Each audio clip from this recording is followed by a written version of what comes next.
Greetings, my fellow freedom loving and sovereign thinkers. This is Elephant News Podcast. My name is Craig, transmitting from the beautiful Swampy Mango, South Florida. And today's date is Thursday, May 30th, 2019. So let us begin. Good day, folks. Thanks for coming in, or tuning in to be exact.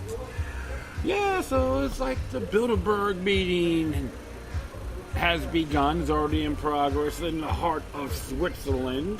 Very interesting. I'm going to be talking about that as well, about the attendees and some of the press folks are going to be out there, including We Are Change and a few others, all one world order orientated. And I'm at sorry about that, Stash, located at 109 Southwest 2nd Avenue in the heart of Fort Lauderdale, Florida. Himmershey, just to be exact. Adjacent with Revolution Live in America's backyard. Let's hear some music in the background. Some people are chattering, doing a little business here. Like a speakeasy place. Good folks, good owners. They love me here and I love them back. So come on down, check it out. If you have a negative attitude, if you think the works like Walmart, don't attend. Period. All right, so it's just very intriguing. You're going to hear some probably horn in the background now and then, but a couple trains and all that. You can probably hear one coming through. So I'm trying to get this over here.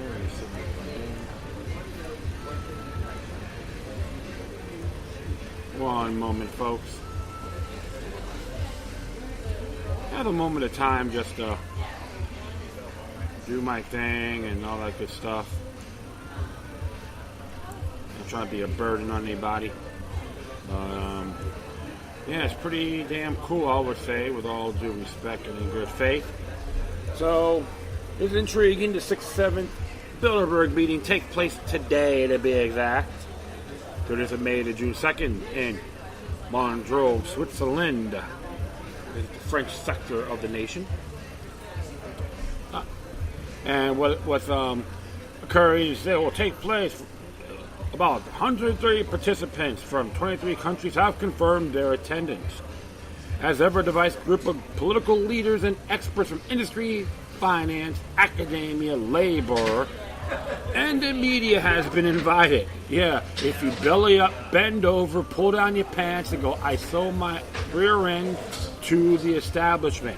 Those are the press that will attend. How many will toss their apples and use knee pads? A good amount. They're not going to be like Darcy Tucker, at least God bless his soul, from American Free Press, had the courage to expose these individuals, and we always going to give them eternal homage. And everyone else is following through, which is great.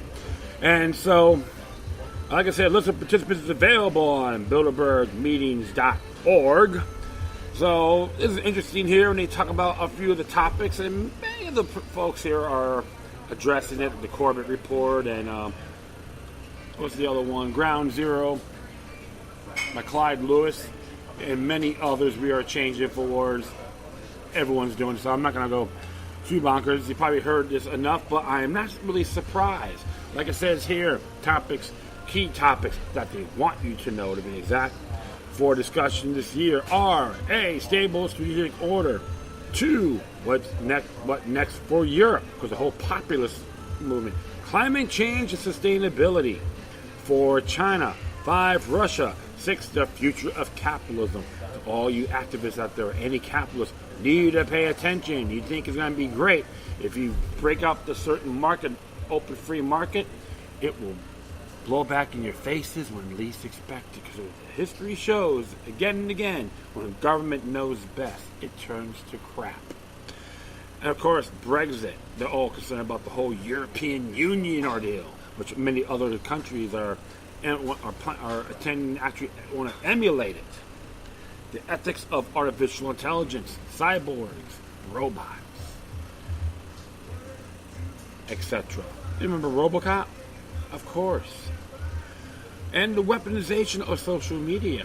Can we say possible censorship, purging more, and using Orwellian tactics as usual. All hail to Big Brother in 1984 and the importance of space. Remember, there's claims that Mars has water. Something to look at. And cyber threats. And what does constitute cyber threats to the eyes of the Bilderbergs? Anyone's considered critical thinkers. That could be a cyber threat. So all this is their goal, a part of the One World Order agenda. And of course here, founded in 1954, the Bilderberg Meeting is an annual conference designed to foster dialogue between Europe and North America every year between 120 to 140 political leaders and experts from industry, finance, labor, academia, and the media are invited to take part in the meeting. What a bunch of lying quacks they are, right? About 2/3 of the participants come from Europe and the rest from North America, approximately a quarter from politics and government, and the rest from other fields. The Bilderberg Meeting is a forum for informal discussions about major issues. But remember, no cameras are allowed. Meetings are held under the Chatham House rule, which states that participants are free to use the information received, but neither the identity nor the affiliation of speakers nor any other participant may be revealed. So there's even a claim that Mike Pompeo is going to be attending to do some business with some Swiss bankers, a finance minister. Thanks to the private nature of the meeting, the participants take part as individuals rather than in official capacity and hence are not bound by conventions of their office or by pre-agreed positions. As such, they can take time to listen, reflect, and gather insights.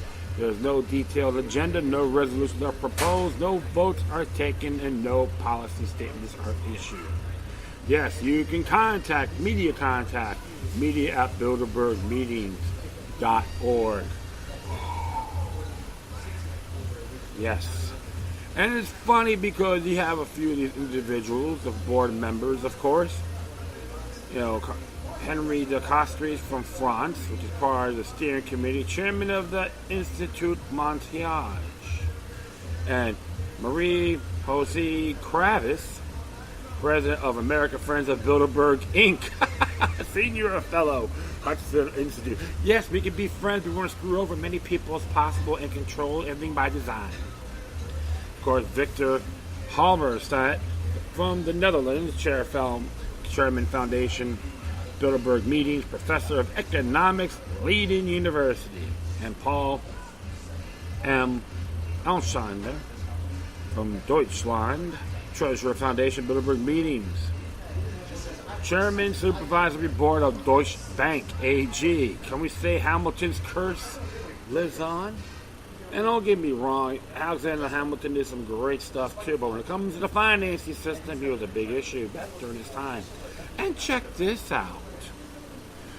Governor candidate Stacey Abrams from Atlanta, Georgia, founder and chair of Fair Fight, is going to be involved. She was all, I try to group her up to be president. He goes, yes, I will be the New World Order and your mama. And of course, you got Adonis Andrew, Great Britain, members of the House of Lords. Look at all these sellouts. Of course, you got Roger Altman from Evercore. I'm just going to be skimming through here. James Baker, remember that clown? Yeah. Director of Office of Net Assessment, Office of Secretary of Defense. And we'll go down here because you got your Canadian buddies in here as well, like Dominic Barton, senior partner and former global managing partner, McKinsey and Company. And we'll just keep on going down here. We got Jared Cohen, founder and CEO Jigsaw, Alphabet Inc., another Google network. Of course, Matthew Daniels from the United States as well. Don't worry, folks. I'm going to put all these footnotes on my Spreaker page so you can check it out yourselves. And like here, Matthew Daniels, New and Space Technology Projects, Office of the Secretary of Defense. And we can go through here. James Ellis, User Advisory Group for National Space Council. And of course, you got Nolly Ferguson, Milbank Family Senior Fellow, Hoover Institution, Stanford University. He's from the U.S. too, so I'll be focusing the ones in the United States. And there's many of them on here. But here's the thing. Mary Kay Henry international president of the Service Employees International Union, or acronym SEIU. They all wear the purple shirts. I have a question for the fellow broad members of this labor organization. Why is your international president attending the meeting that can be a union busting platform? The Bilderberg meetings have done that in the past. That, to me, my friends, that's potentially breaching her oath of office in your own bylaws. Conduct of unbecoming member. This can be damaging to your purpose. So, to my fellow union brothers and sisters in this organization, that is a major question. Why do you have your international president at a secret meeting? The N plus is violating the Logan Act of 1790. I'm going to add that to the footnotes as well on the Logan Act, and it's very dangerous indeed, because truth of the matter is, folks, everyone have to have permission. Of course, Jared Kershaw is going to be there too. That's another thing you got to look at as well. And this is from the Logan Act. This is from the definition of the Logan Act. I'm going to add that to the memo. And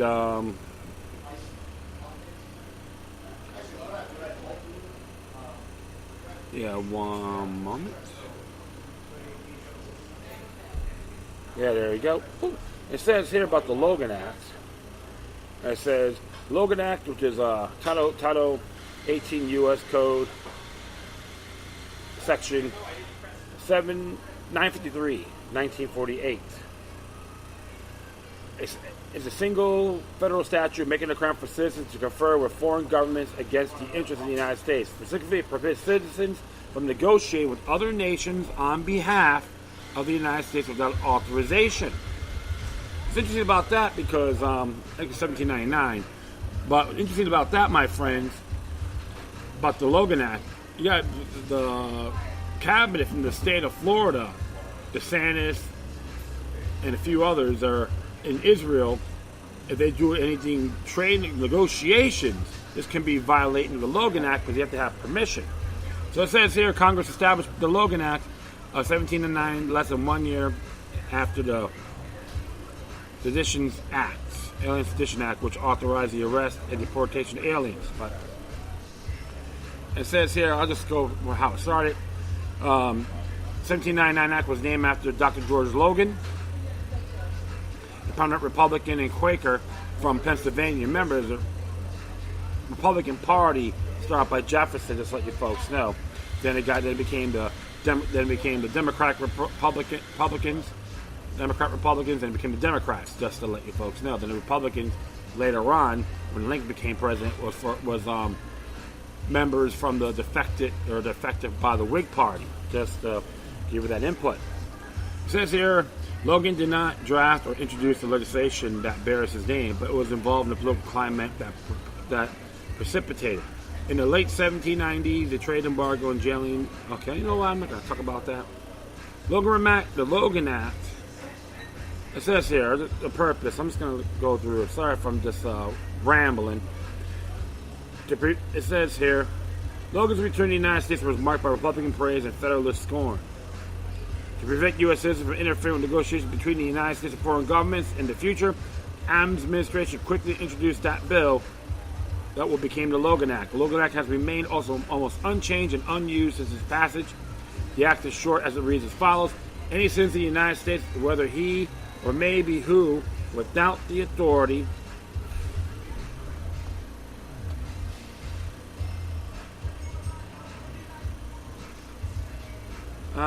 hold on here. Shoot, I always hit these buttons. Being a little clumsy today. I'll just start again.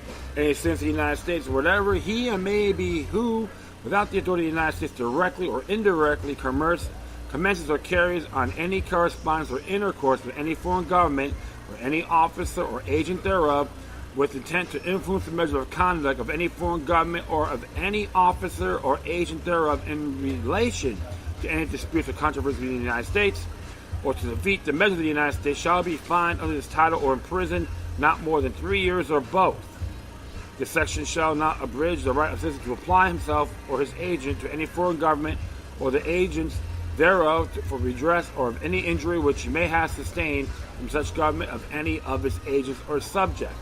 Interesting about the Logan Act, because how come many of these people that were involved in APAC never been charged? Double standards, I would say, correct? Well, I'm going to add that to the memo. But, yeah, of course, you got Stephen Colton, okay, professor of international history and international affairs at Princeton. You got a bunch of these prissies in here. Of course, you got columnist writer Megan McArdle from the Washington Post. And, of course, Claire McCaskill, former senator, analyst from NBC News.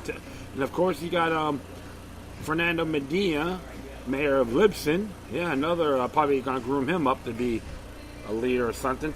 So I'm just giving you this is a big list here, folks. Members of the National Security Council, Senate from the Italian Republic, Prime Minister from the Netherlands, and strategist for a new America, Peter Warren Singer. Yeah, so I just giving you a big rundown. You got some folks from China as well, so it's all trying to be one big global stage. So hopefully I'll get some more. I have been posting stuff on my Facebook and Twitter pages pertaining to this matter from other reports. So I will probably do that once in a while, just really get that thing going. Because one thing I know for sure, my friends, is this: it's a lot bigger than what it is. You hear all these big racial tensions and so forth. It can all be under the Bilderberg plan. This is why you gotta be aware of these synthetic movements, and I say that in good faith. You don't have to be in the group to impress yourself. You have to always look at things a lot broader. Don't be the conformist. When the cowbell rang, they go moo. That's the Bilderberg, the one world order benefits the most. They don't care about you. This is why Darcy Tucker from the American Free Press made So Be Forever Free. He almost got killed, and many others as well. I think Daniel Eston's doing a movie on it. There's plenty of books on this stuff. You can look it up. It has a lot of merit. So hopefully we'll just keep your eyes open, pay attention. Even the Charlottesville ordeal, it could be designed to fail. Bilderberg could be involved with that too. It's possible. Don't fall for the hype and hoopla, my friends. You gotta be the outsider looking in. This is what the Bilderbergs want to do. They're just part of the problem, not the core. So one day, I hope it's the case, everyone will liberate themselves without being a bunch of bone fetchers. Because that's what the order wants, and their little minions from the Bilderbergs don't want to see us revolt. Alright, well, I'm going to be, next one here, I'm going to be talking about is Julian Assange, and this one here is very disturbing, and it's mainly about what's going on in his critical condition. And it reports here, Julian Assange's health condition is critical, slow kill by British authorities. And never in the history of Britain has someone with no prior convictions been sentenced to incarceration in a maximum security facility for bail skipping charge. Moreover, the bail skipping violation was predicted in an investigation which has been previously dropped due to lack of compelling evidence. As a result, on President's series of events, a journalist's life is now in peril. Reports now indicate that due to deteriorating physical condition, WikiLeaks found that Julian Assange has been moved to the medical wing of Britain's Supermax Belmarsh prison. Mr. Assange's health has already significantly deteriorated after 7 years inside the Ecuadorian embassy under conditions that were incompatible with basic human rights, WikiLeaks said in a statement earlier today. His health is so poor that was not able to appear at the morning's extradition hearing at Westminster's Magistrate Courts in London. According to multiple reports, Assange is experiencing drastically lost weight with significantly deteriorated health, which has made it difficult for him to perform normal functions, including talking. According to WikiLeaks lawyer Per Samuelson, following their last meeting, it was not possible to conduct a normal conversation with them, Samuel added. The decision of prison authorities to move him to the health ward speaks for itself. Family members are calling his brutal treatment at the hands of the British government something akin to a slow kill. That's what Mrs. Christine Assange said on her Twitter page. The UK government is unlawfully, slowly killing my son.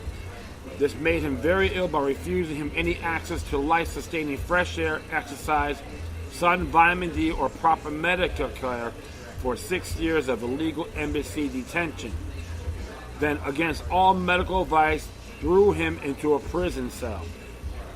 And it says here, WikiLeaks has grave concerns about the state of health of our publisher, Julian Assange, who has been moved to the health ward's Belmarsh prison. The full statement. I read this yesterday, too. It says here, WikiLeaks has grave concerns about the health of our publisher, Julian Assange, who has been moved to the health ward of Belmarsh prison. Mr. Assange's health has already significantly deteriorated after 7 years inside the Ecuadorian embassy under conditions that were incompatible with basic human rights. The United Nations twice found him to have been arbitrarily detained and called on the United Kingdom to honor his commitments under the international law and free him. The UK's refusal to abide by UN rulings and the subsequent treatment of Mr. Assange since his arrest presents serious questions about the UK staying as a human rights abiding nation. In his last year in the embassy, as the U.S. finalized its extradition plans, Julian Assange was, at the bequest of U.S. authorities, totally isolated and gagged, a situation designed to make his life as hard as possible. During the 7 weeks in Belmarsh, his health has continued to deteriorate, and he has dramatically lost weight. The decision of prison authorities move him to the health ward to speak for itself. We strongly condemn the refusal by the Swedish court to postpone a hearing on June 3rd on the basis of Mr. Assange's health condition. Defense lawyer for Assange, Per Samuelson, said that Julian Assange's state last Friday was such that it was not possible to conduct a normal conversation with him. Tomorrow, May 30th, which is today, there's a formal hearing in Westminster Court on an extradition request by the Trump administration. I say hell no to that. The initial U.S. warrant has been expanded to include a life sentence or potential death penalty under the Espionage Act, announced last week in the superseding indictment, which disclosed 17 additional charges, bringing the potential sentence to 175 years in prison. And people still buy that narrative. Please, Good grief. The indictments have been widely condemned by free press organizations as the most serious attacks against publishing activities in modern times. The Trump administration, in essence, criminalizes the very act of journalism. The indictment alleged Eric Espionage Act of 1917 to indict a publisher for the first time in history in an unprecedented escalation of the Trump administration war on the press. That's what Christine Harmison, WikiLeaks editor-in-chief, and says here, Julian's case is now a major historic significance. It will be remembered as the worst attack on press freedom in our lifetime. The people need to voice their commendation. It's there to politicians, their courts, their police, and their persons that are abusing in order to leave this black stain on history. Please act now to avert this shame. There's a link for that on the tweet. Of course, you got Joseph Farrell talking about the same thing. It says here, being in a maximum security prison is difficult for anyone, but he spent 7 years in the Ecuadorian embassy, London, before without medical treatment. WikiLeaks ambassador. So after talks to RT after Julian Assange is moved to the hospital unit at HMP Belmarsh. According to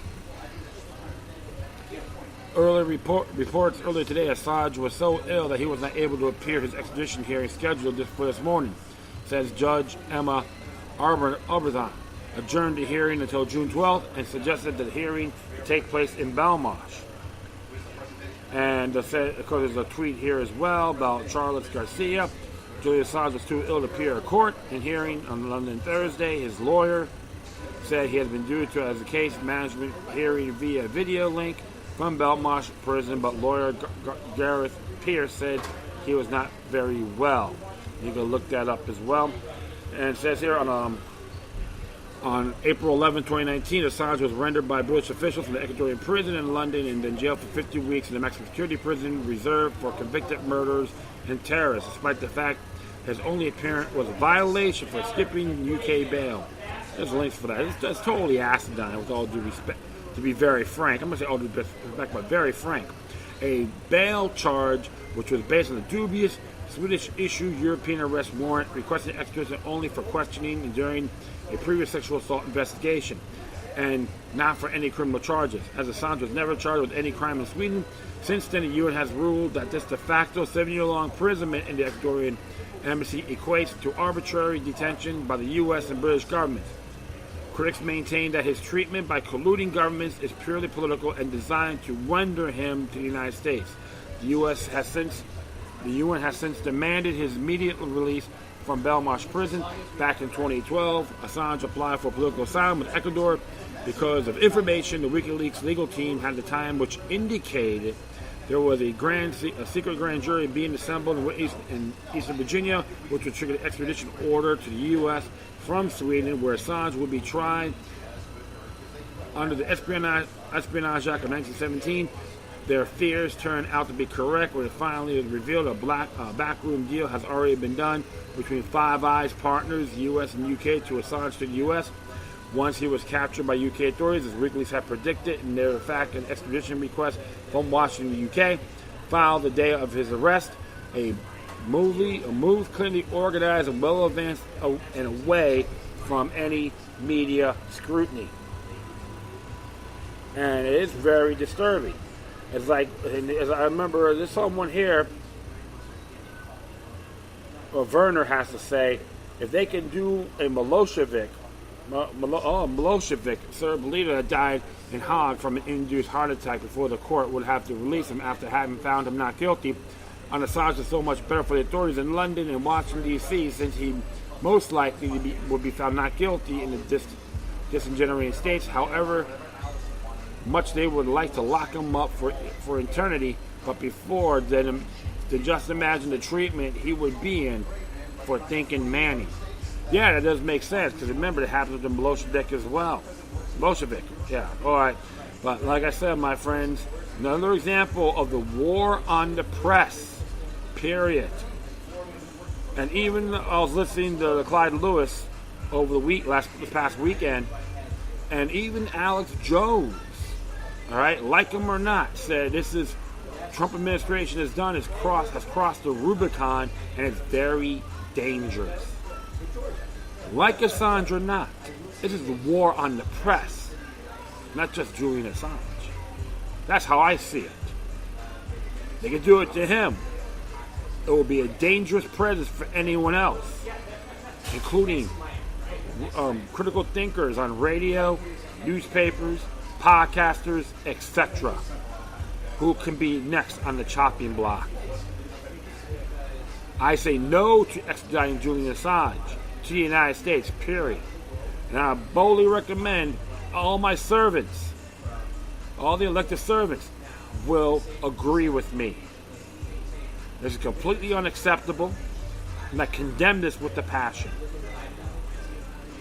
If you want to support this stuff, then you're the enemy of humanity. No exception. Free Julian, free Assange, end the press war, or stop the war on the press. That's how I look at it. Support our Bill of Rights culture, my fellow Americans. Don't listen to your so-called worship, your idols. They're your servants, not vice versa. Enough of that. I'll be ranting on him all day long. Speaking of press and so forth, this happens is going on. This is by Land Destroyer, came out today. Human rights hypocrisy, defending billionaires, destroying journalists. Sounds familiar, right? Oh, of course, my friends. And it says here, it's by Joseph Thomas from New Eastern Outlook. In the wake of Thailand's recent elections, U.S. and European-backed opposition forces were caught flat-footed, reeling from losing a popular vote to the military-linked Palang Prarak Party, or PPRP. Additionally, rising political star as the Western media refers to him, billionaire heir Danthorn Jungranjakik, hopefully I pronounced his name correctly, head of the opposition Future Forward Party, has found himself in legal turmoil, facing various corruption cases and charges of sedition. Defending a billionaire, Danthorn's FFP is favored by the West as an appropriate proxy to roll back Thai-Chinese relations and eliminate the Thai institutions' impending Western interest in Thailand. So favored by the West is Danthorn and his Future Forward Party that he was summoned by Thai police to hear charges against him. He was accompanied by over a dozen representatives of Western embassies, including the U.S., UK, Canada, Finland, the Netherlands, France, Germany, and EU diplomats. Responding to what was blatantly interference in Thailand's internal political affairs, Thailand's Ministry of Foreign Affairs would release a statement noting our emphasis, regardless of the intention, the presence of the embassies representing the police station with such a visibility and publicly that generated were clearly an act of political significance, seen by the Thai public largely as show of moral support of Mr. Danthorn. In other words, there was a political act or political statement on the parts of the embassies. It was clearly amounted to the embassies choosing to be a player in Thai government politics, domestic politics, at least by having taken side in the country's political landscape. Royal Thai government considers such action to be a breach of the Vienna Convention of Diplomatic Relations, Article 41, and the internationally recognized principle of non-interference in internal affairs of foreign nations. The statement was posted most visibly by Thailand senior researcher at Human Rights Watch, Sony Fasuk, who would himself add in a social media post, bearing fangs to please military government, the Thai MFA attempted to harass Western diplomats, only to be told that the observations of major lawsuits and court proceedings is standard practice for countries that respect human rights and due process. But due to the countries who are present at the police station on April 6 truly respect human rights and due process, Assange and the embassies themselves have tried to claim. Destroying a journalist. As U.S., British, and European diplomats who respected human rights and due process were providing support to billionaire Danthorn Jungranjakik in Thailand. The nations they represent were prepared to arrest journalist Julian Assange in London to extradite him to the United States. Assange's arrest is specifically for his role in exposing the corruption and human rights abuses carried out by these countries that respect human rights and due process. The charges against him are precisely the sort of politically motivated charges in reality that organizations like HRW claim in fiction are being used to prosecute undoubtedly corrupt billionaire Danthorn in Thailand. It doesn't appear that European embassies in the UK sent any observers to oversee human rights and due process regarding Assange as the case. With most political and media concerns across the West instead attempting to sell Assange arrest as justified, it should also be remembered that the same nations, the U.S., UK, and EU, have also illegally waged war, meddling in the foreign affairs of other nations around the globe, and are engaged in a variety of abuses against their own populations in violation of their own domestic laws as well as international law. While they pose as defenders of the human rights and due process in Bangkok, Thailand, they unashamedly support regimes like those power in Radea and Doha were unelected and ruled with iron fists over their populations while brutalizing their neighbors. In Saudi Arabia, for example, public executions via beheading are still performed, while Radea carries out a destructive war on neighboring Yemen, Facts that appears to have no impact on the flow of weapons and political support to Saudi Arabia from these human rights respecting nations. Hypocrisy and abuse of human rights advocacy at play here couldn't be any more blatant. And I have to agree on that. Power not principle drive with Western humanitarian concern. Human Rights Watch, which Sony works for, has only made token statements regarding Assange's arrest. In the past several weeks, almost nothing about Assange's arrest has been posted by HRW on social media. Of course, remember, Soros funded, right? There's a claim on that. While stories regarding the ouster of Sudan's Omar al-Bashir have flooded its time on platforms like Twitter, even Sony based in Thailand has commented on Sudan with not a word from him written about Assange's arrest in London. Only when understanding Bashar's relationship with Beijing and Anglo-American designs to bar China from further expansion in Africa due to the true motivations prompting disingenuous human rights advocacy and concern regarding Sudan's versus apathy regarding Assange across the West bubble to the surface. Assange has threatened Western special interests, so his arrest is of little to quasi-rights advocates who depend on these special interests for funding. In fact, tacitly justifying his arrest is already being done by the Western media. On the other side of the coin, Sudan's political crisis opens the door for a possible pro-Western government to take power and foil Chinese interests, and thus is to the great interest of these rights advocates. Politically motivated rights organizations like Human Rights Watch are not only misleading the public, they are irrevocably undermining genuine rights advocacy.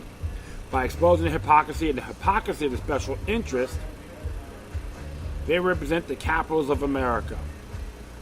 The United Kingdom and across Europe, nations like Thailand are better able to protect their sovereignty, while genuine rights activists are able to defend genuine targets of injustice like Julian Assange. As Martin Luther King Jr. once said, injustice anywhere is a threat to justice everywhere. Whether or not the Thai sovereignty or Julian Assange are topics that interest directly impact you today, their sovereignty and rights as a nation, as an individual, respectively, will eventually impact topics, nations, and people, those who interest or directly affect you. So, other words, my friend, it's the ripple effect or the domino theory. So, it's like this. It's very disturbing indeed. Stuff like this is happening worldwide. You got nations meddling on other people. Rogue agents are meddling on other people's on other countries' affairs. Thailand should be running themselves autonomously. No ends, ifs, or buts. They got their ordeal. They have their riffraff. Is nothing new. Government.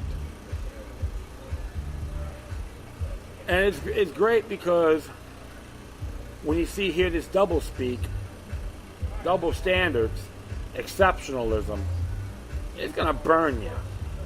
Don't fall for the hype. Observe these organizations responsibly. Because you got a bunch of synthetic movements out there, activist organizations that are funded by these higher ups. I guess why, a person like myself, I go to some of these places and I just catch them right there. It's like, so obvious. That's why, keep it real. You don't have to follow. Look at everything thoroughly and make your own judgment. Now, one thing I know for sure. The war on journalism continues. It's happening everywhere, including Thailand. Let them be. Period. Yeah, I'll do one more here, folks. And from Lou Rockwell, Andrew P. Napolitano, and it's entitled, What Happened to Freedom of Speech? Congress shall make no law abridging the freedom of speech or the press. First Amendment to the U.S. Constitution. When James Madison agreed by the Scrivener at the Constitutional Convention during the summer of 1787, he could not have known that just 3 years later he'd be the chair of the House of Representatives Committee whose task it was to draft the Bill of Rights. In doing so, he insisted the word "the" precede the phrase freedom of speech in what was to become the First Amendment as to reflect its pre-existence meaning. Freedom of speech pre-existed in the United States. Madison believed that the pre-political rights which he enumerated in the Bill of Rights are natural to our humanity, and he articulated as much in the Ninth Amendment and his speeches in support of ratification of what would become the Ten Amendments. Exactly. See the connections there, right? Madison knew that when he wrote, Congress shall make no law abridging freedom of speech or the press, and the rafters meant no law. As direct and unambiguous as those words are, the Constitution as amendment is the supreme law of the land. Congress and the courts have not always been faithful to them. Thus, at the height of the anti-immigrant hysteria whipped up by President Woodrow Wilson and his supporters, Congress enacted the Espionage Act of 1917, which punishes speech deemed harmful to America's war efforts. Wilson was determined to win the First World War at the price of the suppression of ideas that he hated or feared. The Espionage Act was used aggressively and successfully from Wilson's vantage point. During the war, in the immediate years following, then a series of Supreme Court decisions instructed that the act is probably unconstitutional as its sole purpose to effect is to suppress speech. These opinions hearkened by Madison, who believed that not only moral and constitutional remedy for hateful or harmful or even seditious speech was not suppressed and punishment, but rather more speech.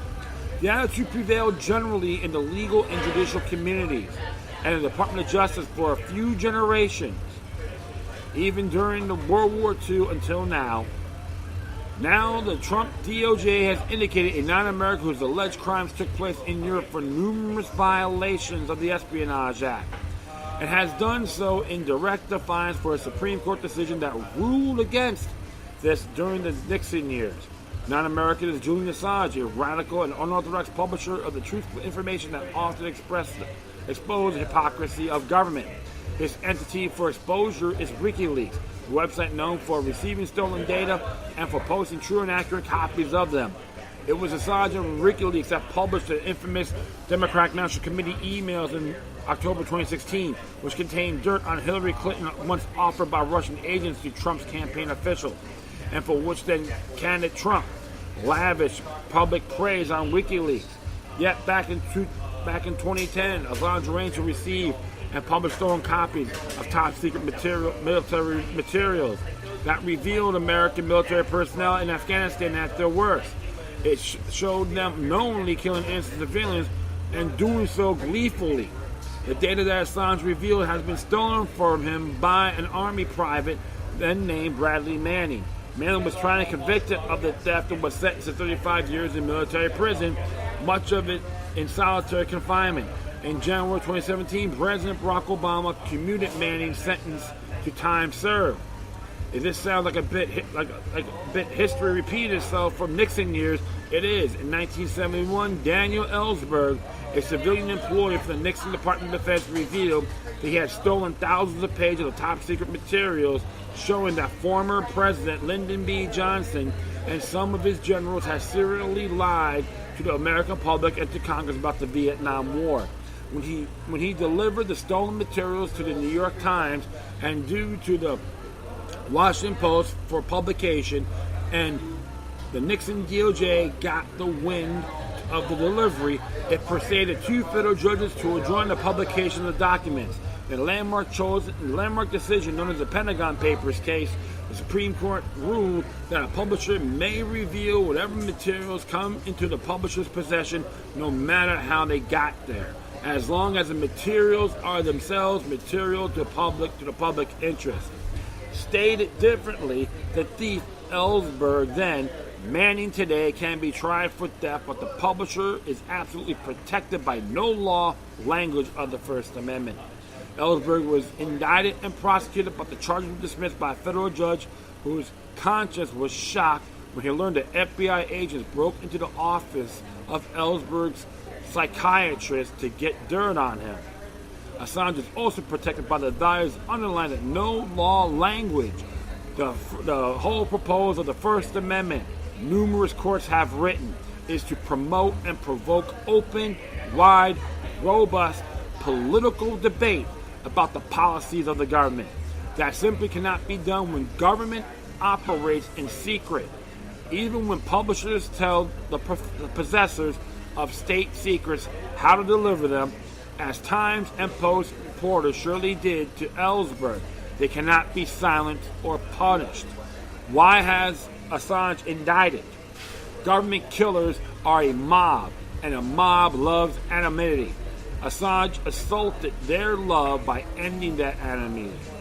When the government kills and rejoices and lies about it in our names, we have the right to know of its behaviors. Democracy spies on us all. Yet they persist in publishing to the ends of the earth those who dare to shine a light upon them. Tyrannies do the same. It was reprinted on his page, but he is absolutely correct. And that's why when you hear those bobbleheads in the garbage media saying everything different, flush them. They're just Uncle Toms and Angel Mamas to the system. The tyrannical institution. The past is today's greatest teacher, folks. And the truth of the matter is, free speech protects the minority from the majority. No ends, ifs, or buts.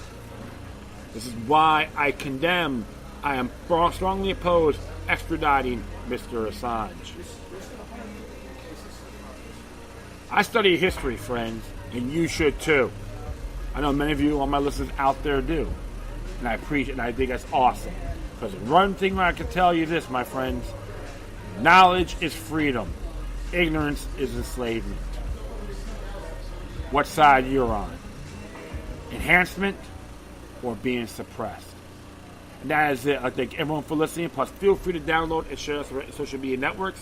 If you have any questions, comments, or you send something that's interesting you want to check out, whatever you do, please send your correspondence to Decorum. And I've been getting them in my pocket net and all that, and I appreciate it, folks. I think it's awesome. Furthermore, I will leave all my social media sites and email addresses on my Spreaker page, including all the footnotes. All right, my friends, once again, thank you for your time. Please always remember that the demoniac resistance is something for the soul can liberate humanity. Until next time, take care of yourselves. Keep on spreading love. And may your guardian spirits be with you.